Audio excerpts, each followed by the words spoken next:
ሰላም እንዴት ናችሁ? ይህ ለሶሻል ተማሪዎች ዲፓርትመንት ሰጀሽን የሰራሁት ሁለተኛ ቪዲዮ ነው። የመጀመሪያውን ያላያችሁ ቀድማችሁ ስቱኒዮ ወደ ቪዲዮ። አራተኛው ትምህርት ማኔጅመንት ነው። ማኔጅመንት ሁሉንም አይነት ትምህርት በውስጡ የያዘ ነው። ማኔጅመንት አለው፣ አካውንቲንግ አለው፣ ኢኮኖሚክስ አለው፣ ሎጂስቲክስ አለው። ሶ እያንዳንዱን የሆነ ነገር አንድ ላይ ያካተተ ትምህርት ነው ማለት ነው። እንግዲህ አካውንቲንግ ቲዮሪ አለው፣ አብዛኛው ቲዮሪ አለው። ግን ደግሞ እንዳልኳችሁ ኢኮኖሚክስም ስላለበት ሎጂስቲክስም እንደዚህ አይነት ነገሮች ስላሉበት ቁጥርም ያካትታል። ስለዛ ቁጥርም አለው ቲዮሪም አለው። ይሄ ትምህርት ስራ አለ ወይ? አዎ አለው። አካውንታንት ውጪ ከሁሉም ትምህርት ዘርፍ ጋር የተገናኘ ነገር ስለሆነ ዩ ካን ወርክ በጣም በተለያየ ቦታ ላይ ማናጀር ሆናችሁ መስራት ትችላላችሁ። ማኔጅመንት ትምህርት ይሄንን ይመስላል። አምስተኛው ትምህርት ሶሺዮሎጂ ነው። እንግዲህ ሶሺዮሎጂ ስለ ሶሻል ትምህርቶች ስናስብ ከሚመጡልን ትምህርቶች መሀል አንዱ ነው። ከስሙ እንደምንረዳው ሞር ሶሳይቲ ላይ ፎከስ ያደረገ ትምህርት ነው።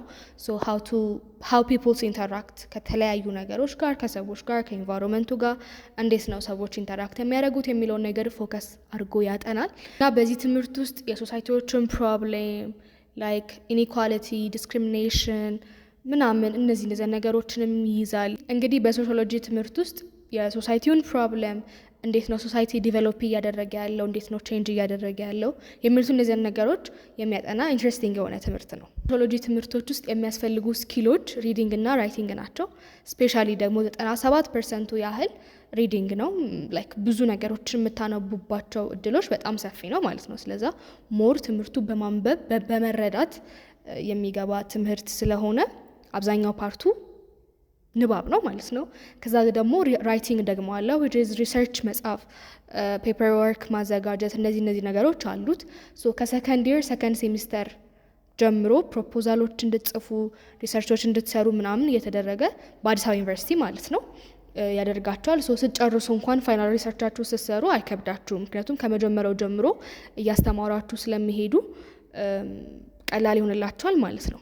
ሶሺዮሎጂ ላይክ ፉሊ ቲዮሪ ብቻ አይደለም፣ ትንሽ የሆነ ቁጥሮች አሉ ስታቲስቲክስ፣ ፖፑሌሽን ነምበር ምናምን። ይሄ ከዚህ በፊት ሶሻል ላይ የተማርናቸው አለ ጂኦግራፊ ላይ ምናምን እንደዚህ አይነት ነገሮች ስላሉ ትንሽ በጣም ትንሽ ቁጥሮች አሉት፣ ግን እምብዛም ነው። አብዛኛው የፎከስ የሚያደርገው ቲዮሪ ላይ ነው። ሶሺዮሎጂ ትምህርት ስራ የሚገኝባቸው ቦታዎች በጣም አብዛኛው ኤነርጂዎች ውስጥ ነው። ሶ እዛ ቦታ ላይ ሪሰርቸር ሆናችሁ ትቀጠራላችሁ። ሶ ሞር ኤነርጂዎች ውስጥ ነው ማለት ነው ስራ ያለው። ከሶሺዮሎጂ ትምህርት በጣም ደግሞ ይሄ አድቫንቴጅ የሚባለው ስኮላርሺፕ ይገኝበታል። ሶ ሞር ስኮላርሺፕ የማግኘት ማስተርሳችሁን ለመቀጠል ማለት ነው እና ስኮላርሺፕ የማግኘት ከውጭ ድርጅቶች ጋር ላይ ለመስራት ኢንተርናሽናል ድርጅቶች ጋር አንድ ላይ መስራት በጣም ይጠቅማል። ግን ከዚህ ሁሉ ውስጥ በጣም አውትስታንዲንግ መሆን አለባችሁ፣ ከሌላው የተለየ መሆን አለባችሁ። ዩ ሃቭ ቱ ወርክ ሃርድ እንደዚህ አይነት ቦታዎች ላይ ለመግባት ማለት ነው እና ዩ ካን ፋይንድ በጣም ብዙ ቦታዎች ላይ ማግኘት ትችላላችሁ ትምህርቶችን ቦታዎችን፣ ስራዎችን ማግኘት ትችላላችሁ። ብቻ ከእናንተ የሚጠበቀው ፓሽን እና ሞር አውትስታንዲንግ መሆን፣ ኦፖርቹኒቲዎችን መፈለግ ነው። ስለዛ ከውጭም ስራ የማግኘት እድል ይኖራቸዋል ማለት ነው። አምስተኛው ትምህርት ሳይኮሎጂ ነው። እንግዲህ ሳይኮሎጂ ሞር ስለ ሜንታል ሄልዝ የሚያጠና ትምህርት ነው። የሰው ባህሪ እንዴት መጣ፣ ምንድን ነው የሚያንጸባርቀው፣ ከልጅነቱ ጀምሮ የነበሩ ነገሮች እንዴት ናቸው፣ አሁን ላለበት ባህሪ ይሄ ሰውዬ ልጅ እያለ ምን የተፈጠረ ነገር አለ፣ እነዚህ ነገር ሞር አጥብቆ የሚያይ አተኩሮ የሚያይ ትምህርት ነው። ለሳይኮሎጂ ትምህርት የሚያስፈልጉ ስኪሎች ማዳመጥ፣ መረዳትና መናገር ናቸው። ሞር ካውንስሊንግ ምናምን ስላለው ትምህርቱ እነዚህ ስኪሎች በጣም አስፈላጊ ናቸው ማለት ነው። ሶ ኢፍ ዩ አር እኔ ፋታ የለኝም አልሰማም ሰው የምትሉ ሰዎች ከሆናችሁ ምናምን ይሄ ያላደለ ሰው መጥቶ ሲያወራችሁ የሆነ ምትሉ አይነት ሰዎች ከሆናችሁ ምናምን ሳይኮሎጂ ትንሽ ለእናንተ እንትን ይላል።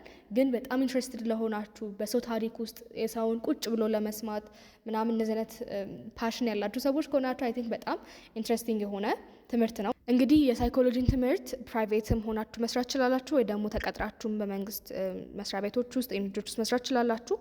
ፕራይቬት ስትሰሩ እንደ ካውንስለር ሆናችሁ መስራት ትችላላችሁ። ሶ በሰዓት እያስከፈላችሁ ካውንስሊንግ መስጠት ትችላላችሁ። ይሄ ከዲፕሎማቶች ጋር ልትሰሩ ትችላላችሁ። ጦርነት ቦታ ላይ ሄዳችሁ ልትሰሩ ትችላላችሁ እና ሪሰርች ሊሰራበት የሚችል ትምህርት ነው። ሳይኮሎጂ ይሄን ይጠቅማል።